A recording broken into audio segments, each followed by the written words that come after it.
In the year 2000, two men flew to Dallas with an offer that could have made Blockbuster the biggest streaming company on earth. Blockbuster's executives listened for a few minutes, then laughed them out of the room. Two men walk into Blockbuster's Dallas headquarters in early 2000 with an offer, $50 million for their company. Reed Hastings and Mark Randolph run Netflix, a few 100,000 subscribers, no profit, a business built entirely on renting DVDs by mail.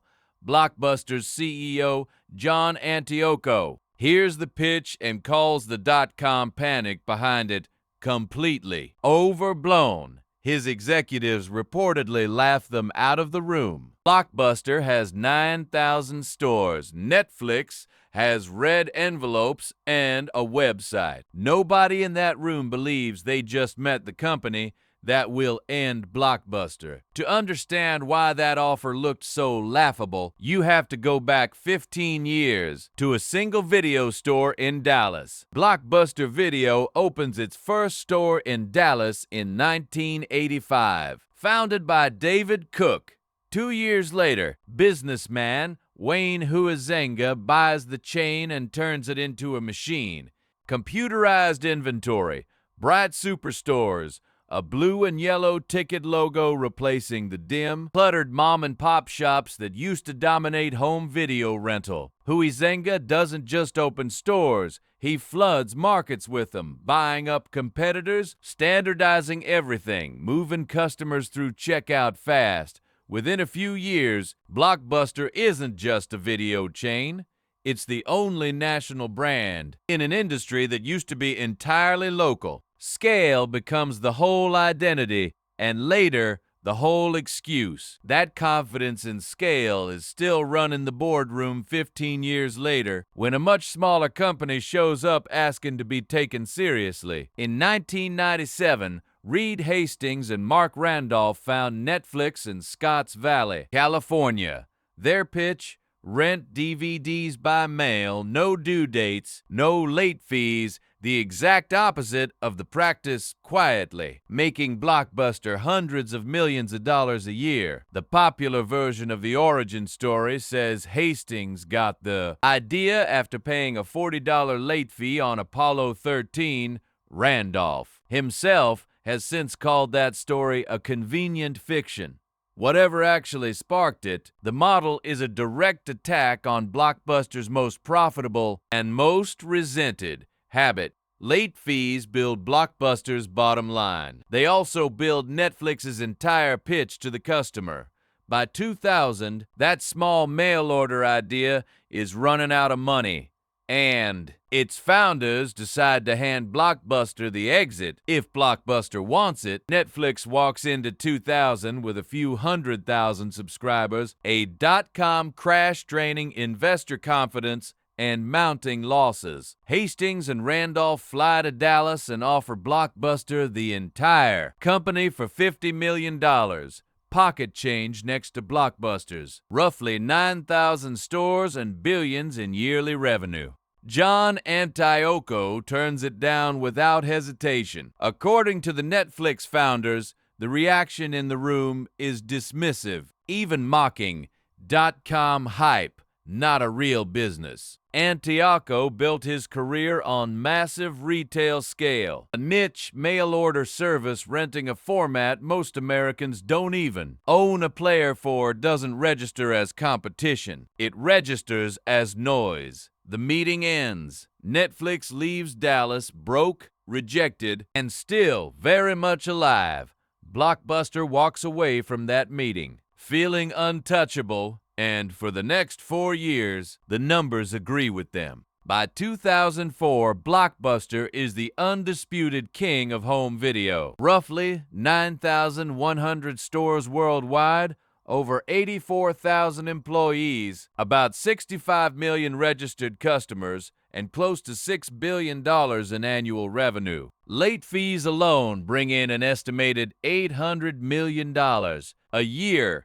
The very practice Netflix built its entire business around eliminating. This is Blockbuster at its absolute strongest. 4 years after laughing Netflix out of a conference room, and it's exactly the moment the threat it dismissed has quietly grown large enough to notice. Because by 2004, Blockbuster finally does notice, and its response is to become the thing it once refused to buy. In August 2004, Blockbuster launches Blockbuster Online, a DVD by mail subscription service that copies Netflix's model almost feature for feature. It's an admission 4.5 years late that the $50 million offer wasn't a joke after all. But copying the original doesn't erase the head start. Netflix has spent 4 years refining logistics, recommendations, and subscriber trust that Blockbuster is only now starting to build from zero. Chasing Netflix on price and convenience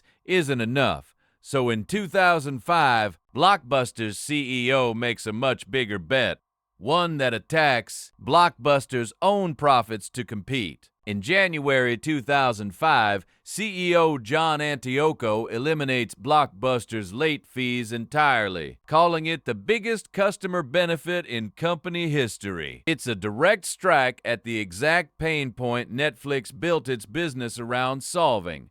But late fees aren't a side revenue stream. They're a core profit engine. Blockbuster's own projections show the move will cut somewhere between $400 and $450 million in annual revenue and up to $300 million in operating income, plus $50 million more just to implement it. Antioco is betting the company's short-term profit against long-term survival. Regulators later forced Blockbuster to settle with 47 states over how the no late fees policy was actually marketed, because in the fine print, some fees never really disappeared.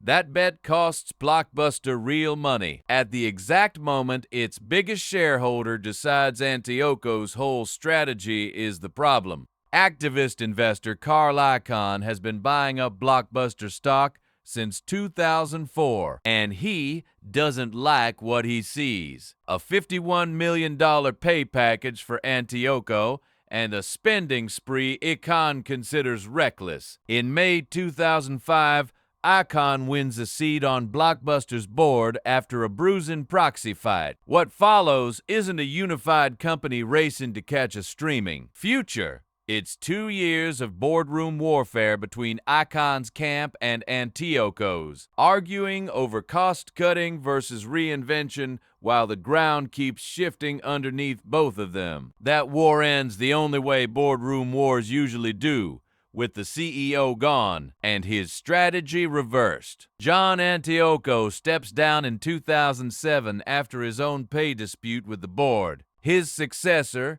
Jim Keyes, reverses course and brings late fees back. The timing could not be worse.